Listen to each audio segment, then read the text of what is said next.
Hey now! What is up, everybody? My name is Mike Brown, aka Review King MB, and Smallville Rewind. Boy, do we have an episode to talk about this week. This episode is entitled Red, and let me just skip the bullshit and say that I very much enjoyed this episode. I had a blast with this episode. I had so much fun. A lot of great things going on here. The very first thing that struck me when I put this episode on was Chloe was with Clark and Pete, and they were buying their school rings, right? Like their high school rings that had just come in. And when she put her ring on, she looked at it and she made some sort of dig or reference to P. Diddy. She made it seem like this is something that P. Diddy would wear. And hearing a reference for P. Diddy in the year 2025 is wild. It obviously does not age well.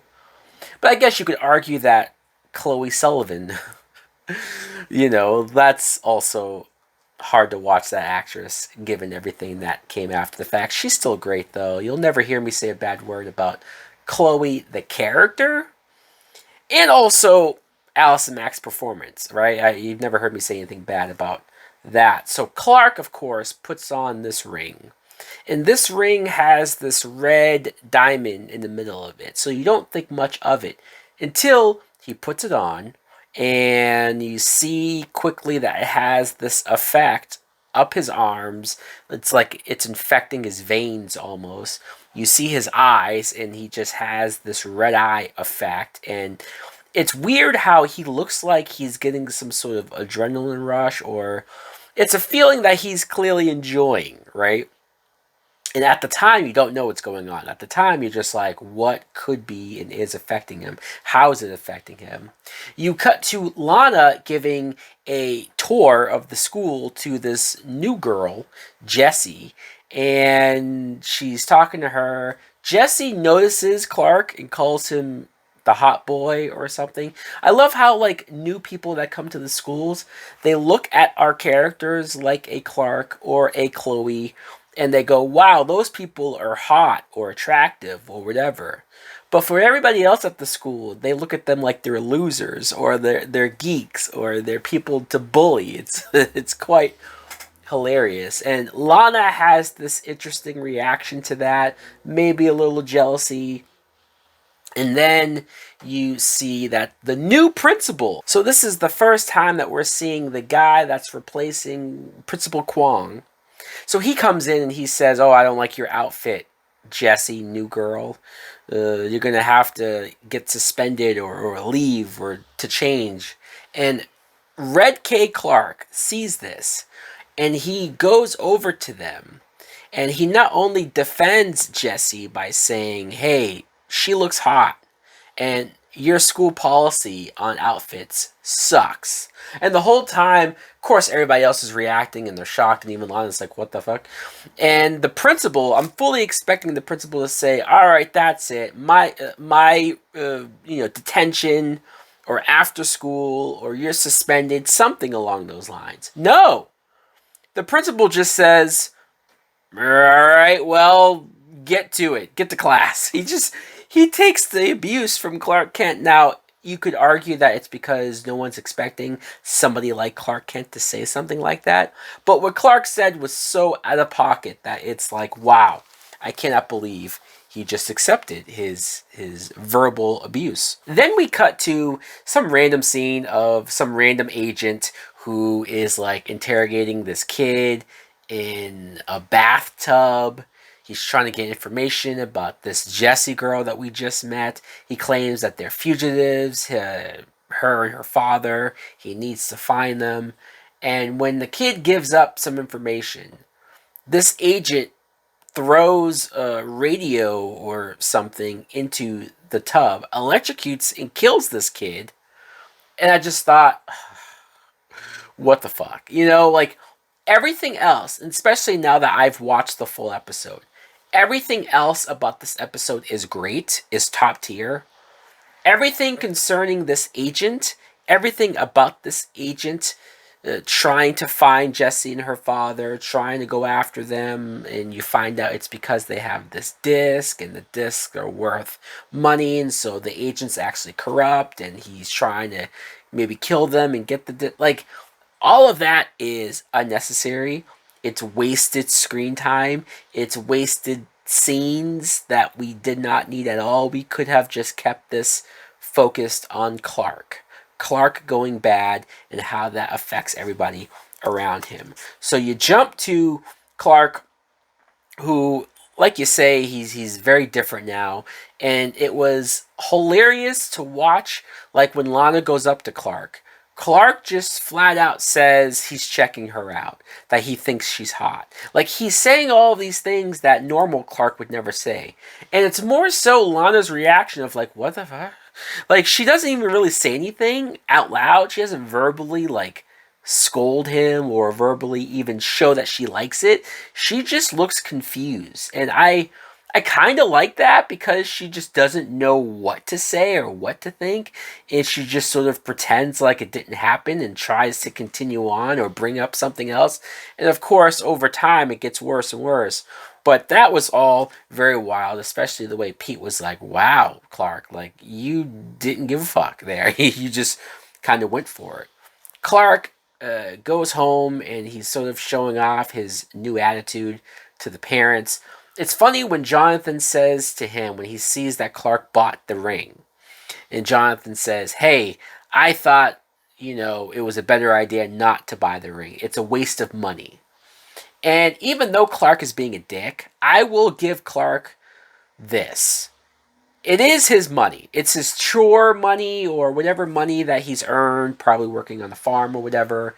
He can do whatever he wants. And now Jonathan can have an opinion on that Clark is wasting that money buying the ring. But to scold him just sort of felt a little out of pocket. I do like that.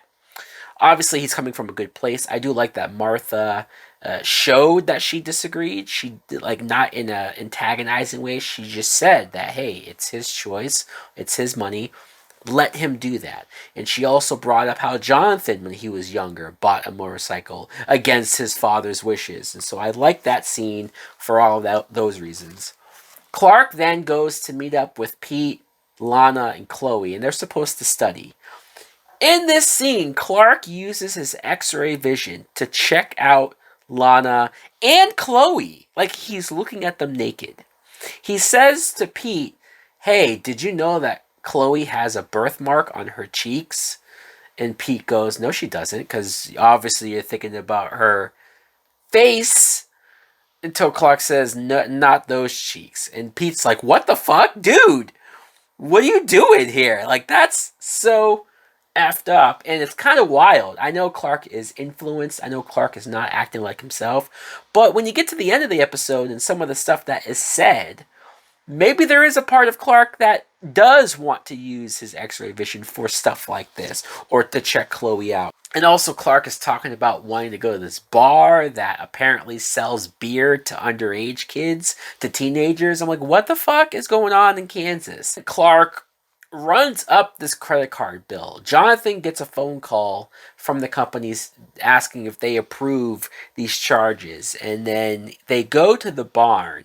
And Clark bought so much stuff with this credit card. And it's ridiculous. It's over the top. It's not just that he bought this giant TV and he's playing video games. Like that you can almost excuse, right? But he also has this like kayak sitting in the corner. He has this red light fucking siren thing. It's a bunch of random shit. It's a bunch of shit that like who would want that? Even if you had the money, who the hell would want that? And so they get into an argument. Clark just says F off basically to his parents.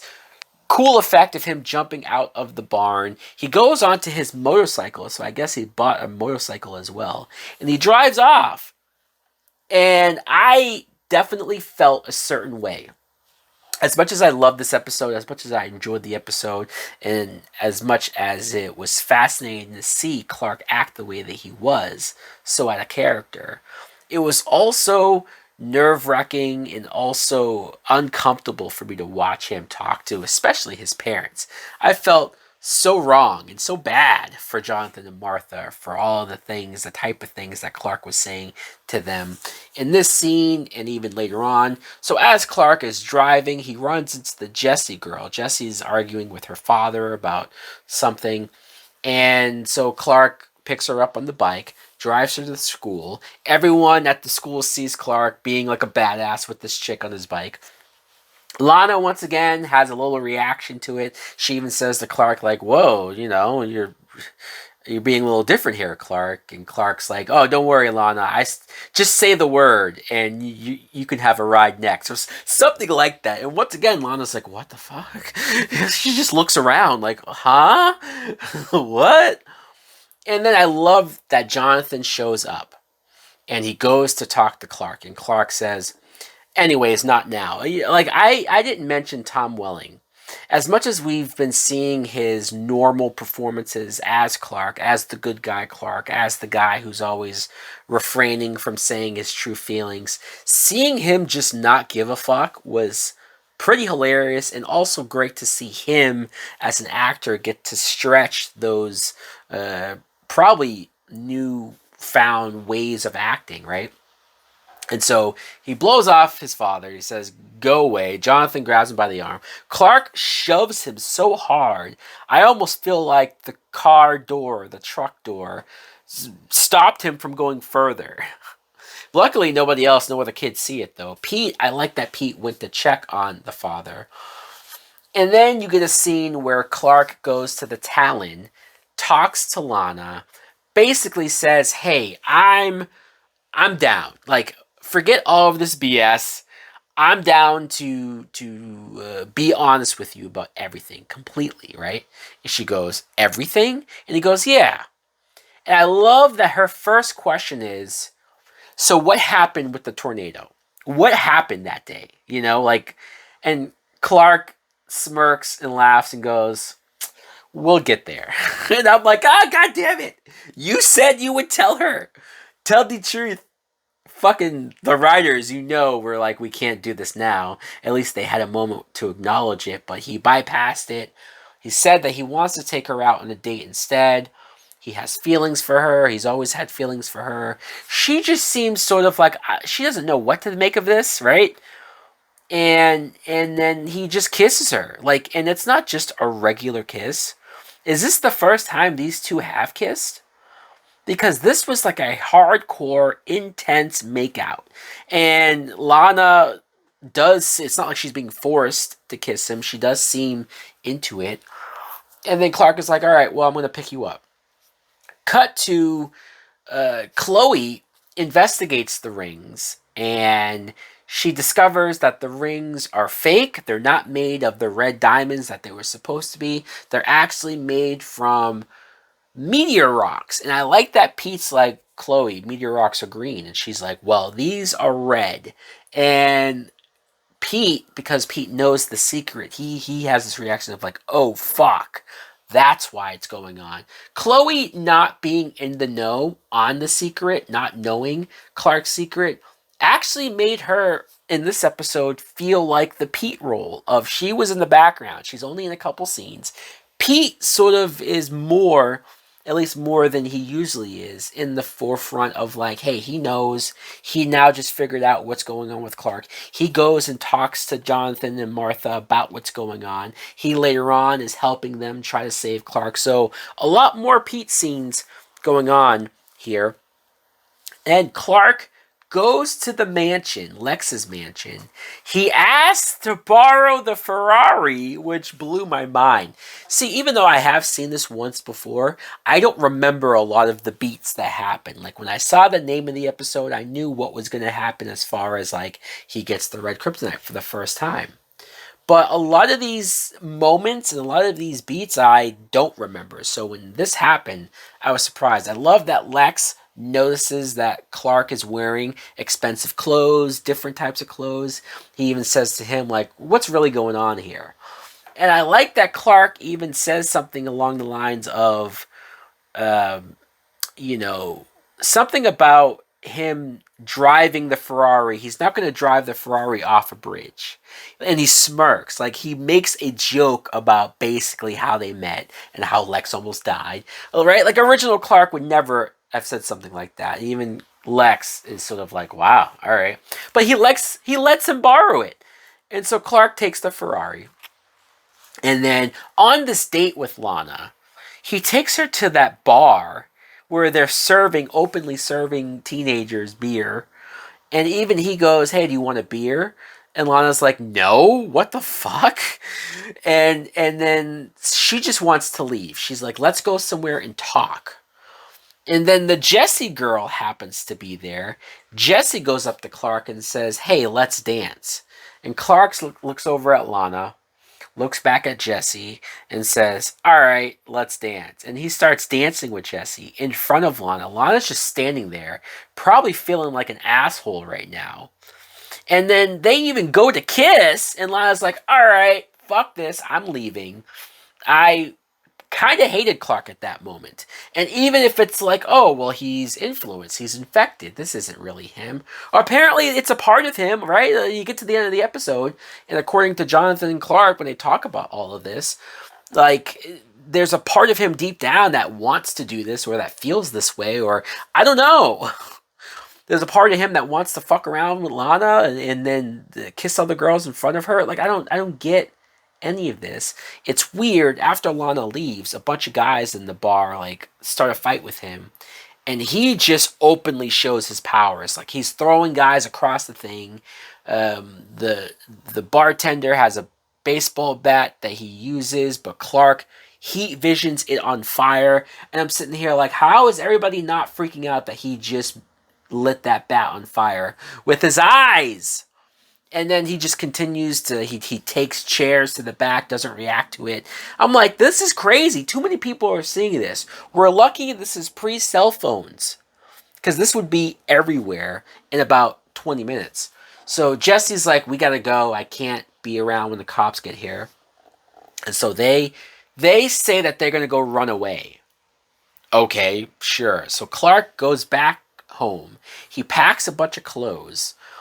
He gets into another argument with his parents, the Kents, and it's fucked up, some of the stuff that he's saying. You're not my real father.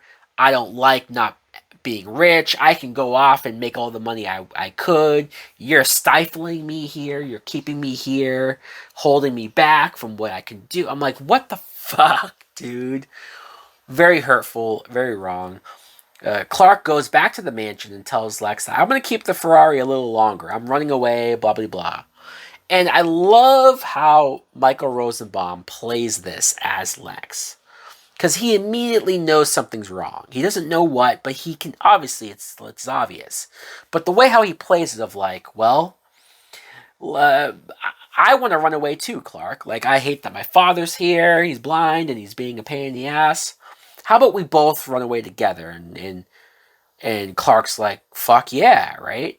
And Lex is like, I have this penthouse in Metropolis that nobody's using. We can go there. And Clark's like, great. And so I love that Lex is manipulating Clark temporarily to keep him here. He says he's going to go handle some stuff before he can leave, business stuff. He actually goes and talks to Jonathan Kent and says, like, I want to help. What's going on with Clark? He tells him that Clark's at the mansion. So once again, Lex played that very well. It leads to a scene where Clark actually meets Lionel for the first time. It's sort of wild that this is Clark and Lionel's first interaction together, where Lionel is still blind, so he doesn't know who he is or doesn't know him. Clark says who he is. Lionel is instantly like, you're the Kent's son, and you're acting like this? Like, you're an asshole. What? They're good people. And Clark makes a bunch of digs, makes a bunch of asshole comments. The agent, the corrupt agent, like, you again? He shows up and he's talking about how he knows Clark knows Jesse, so he needs to find where Jesse is. Clark, this is weird. Because earlier I thought Clark was going to... Obviously, I know he doesn't tell Lex, but, like, I'm wondering what's going to stop him from revealing his secret to Lex, his powers to Lex. Especially after this scene where he just takes the agent's gun shoots his own hand multiple times, shows off that he's a man of steel, that he can't be hurt by bullets, freaks out the agent. The agent goes to run, but Clark throws like the pool table in front of the dude to find out all of the information about them being fugitives and the disc and blah blah blah. It's worth money. Lionel, of course, doesn't see any of this, but he hears it, and so he's sort of freaking out. He runs off. Clark goes back to Jesse's house, tells her that he knows everything that she's up to, that she's a fugitive. He wants the disc so that he can collect the money for it. And so Jesse runs off, right? And it's interesting, as much as I don't care for the Jesse and her father story, I don't mind the actress that played Jesse. I wouldn't have minded her being here as like another girl that maybe Clark gravitates to on Red K instead of Lana. Like, that's fine, but the whole plot about her father in the future, like, who cares? But Clark being presented as the villain in this case, that was more interesting. The idea that Clark is the meteor freak villain of the week, because he's chasing Jesse into this cornfield, and the way how he super speeds in front of her, and then he finds the disc in her bag. Pete shows up. Jonathan shows up.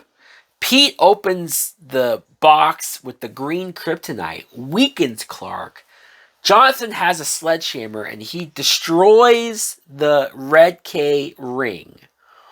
And it wakes Clark up from this thing. And that was all insane. That was all wild. They try to explain that, oh, Jessie and her father, maybe they went to the cops to finally like clear themselves, but I'm like, first of all, that's far-fetched for Martha to just assume that. Also, they saw Clark use their powers, so use his powers, so shouldn't they be more freaked out about maybe that they're out there or that they know? And also, the agent arrived and got shot and killed by the father, so you're going to have to prove that the agent was dirty, unless the father is getting arrested and going to jail for like probably a lot of things besides whatever he was a fugitive of. So, it got cleaned up a little too quick as far as that side plot that, once again, we don't need. That's why you don't need it, because it was just a mess to deal with. It's more about Clark. Clark almost going on an apology tour where he apologizes to his parents. And that's when Jonathan says, well, deep down, those feelings came from a place. And Clark's like, well, yeah, but ultimately, I know that I have people who love me. Look at how you guys stood by me no matter what. That's more than anything. And that's great. Great message. They make up. But still, now I'm left with the fact that, wait, so there's a part of Clark that wants to act like that, wants to say those things, does feel those things? The last scene is Clark going to apologize to Lana. Lana is back at her horse ranch. She's riding the horse. And when she sees Clark, he has flowers. He's trying to be sweet and kind. And she just looks disgusted. She looks like she wants nothing to do with this fucking dude. And when Clark's like, look, Lana, I'm sorry. That wasn't me. All of this stuff. And she goes, really, it wasn't you. So when you told me you had feelings for me, that wasn't you either? And he's like, oh, fuck. Well, see, what happened was, and then Lana's like, no, we're not doing this anymore. I'm sorry is not good enough. I'm over it. Like, we're done. We're not friends. Stop it, right? Because in her opinion, in her point of view, if Clark can't tell her the truth, if Clark can't say, hey, this is why this happened, straight up, what is she supposed to think? That he's the most bipolar fucking asshole dude that she's ever met? Like, right? Like, of course. And for all of the times that even I have said that Lana maybe did this wrong or said this thing wrong or did things while she was still with Whitney, I still look at this, especially from her POV of like, I get why she's said enough. I get why she stood her ground, stuck up for herself, and I liked it. I did. I liked that moment for Lana. I was very much in a Lana camp at that moment. I know I'm supposed to feel bad for Clark, and I do. I do feel bad for him. It wasn't his fault that happened. And also, there's a scene where Lex basically tells his father, Lionel, to fuck off. That I'm not going to feel bad for you because you're blind, because you treated me like shit when I was bald and feeling bad about it. So that was a great scene for Lex. Overall, great episode. Honestly, this episode was fucking awesome. It was great. Let me know in the comments below what you think of Red. Thanks for watching. Like, comment, subscribe. Later.